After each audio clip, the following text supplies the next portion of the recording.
Welcome back, everybody. Really simple video today. If you could only pick one game to play for the rest of your life, what would it be? I've got 3 rules, and I'm not going to try to constrain everybody. I want this to be really easy. You have a lot of choices here.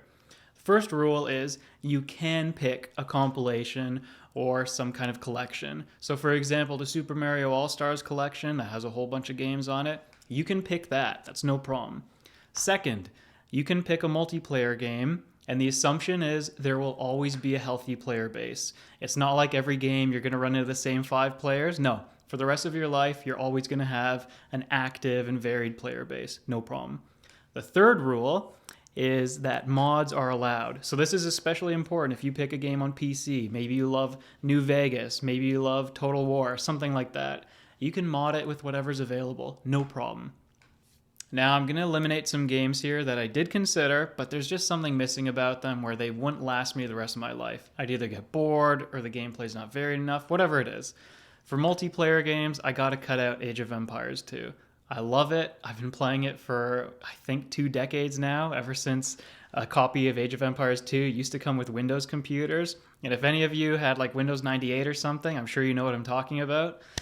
I'm going to eliminate some management games here, like Banished, which I've talked about before. Even though you can mod it, there's a lot you can do there. It's just never been the kind of game that I've played for too long a period of time. I'm going to eliminate puzzle games. I love Tetris, I love Pokemon Puzzle League, but still, there's just not enough varied gameplay there for me. As much as it hurts me, I'm going to be eliminating some of my favorite single-player games of all time. I'm not taking anything from the Zelda series. I'm not taking anything from the Mario series.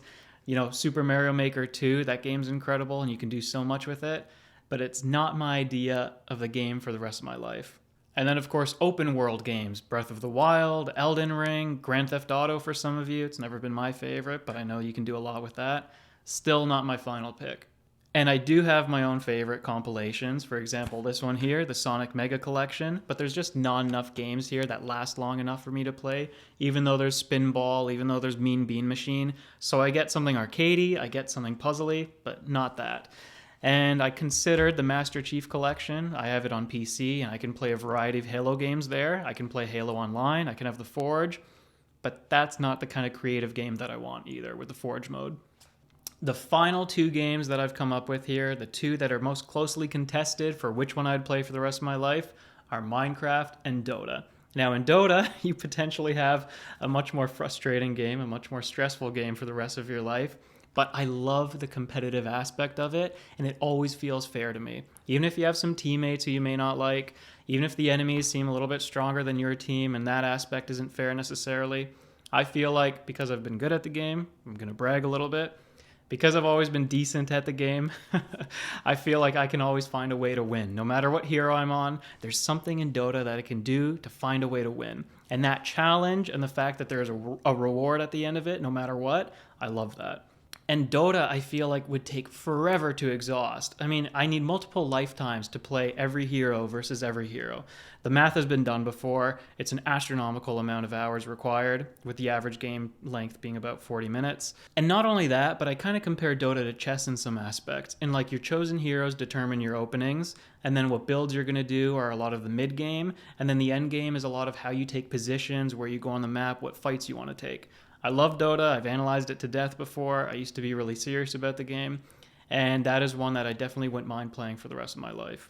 However, all that said, I am ultimately choosing Minecraft for the one game that I would play for the rest of my life. I'm sorry, Dota. I love you, but with Minecraft, even though there's the potential for boredom, and this has happened to everyone who's played that kind of a game, Minecraft, Terraria, whatever, there's a potential for boredom, but it's a very relaxing game. That's a benefit.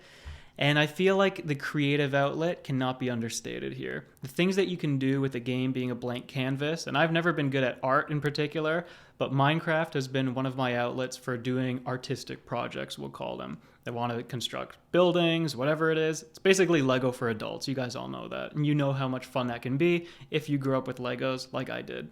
Now, in some ways, Minecraft could actually be exhausted before Dota. When I mentioned all the different hero combinations in Dota, I compared that to Minecraft single player, Minecraft survival mode. And yeah, survival mode can get stale pretty quickly, But you add cheats, you add creative if you don't want to cheat in survival, you add the potential to play with other players, you add the potential for mods. There's so much variety and so much possibility with Minecraft. Not that I need it, I just need creative mode and survival mode, and I can imagine myself, coming back to the game every update. I'm not going to play video games that often, obviously, not compared to what I do now, but I can definitely imagine coming back to Minecraft every update and always enjoying myself for, who knows, a few hours, a dozen hours, 100 hours maybe. So it's a really close contest here for me, and I wish I didn't have to pick, but the whole point of the video is, no, you got to pick one game, and what's it going to be? For me, it's Minecraft, and I want to hear what games you guys are going to pick for one game that you can play for the rest of your life. Let me know in the comments. Thanks as always for watching. There's no Leo here to say goodbye, but I'll throw him in the thumbnail somewhere like I always do. Anyways, guys, thanks again for watching, and see you in the next video. I've got a follow-up for this one.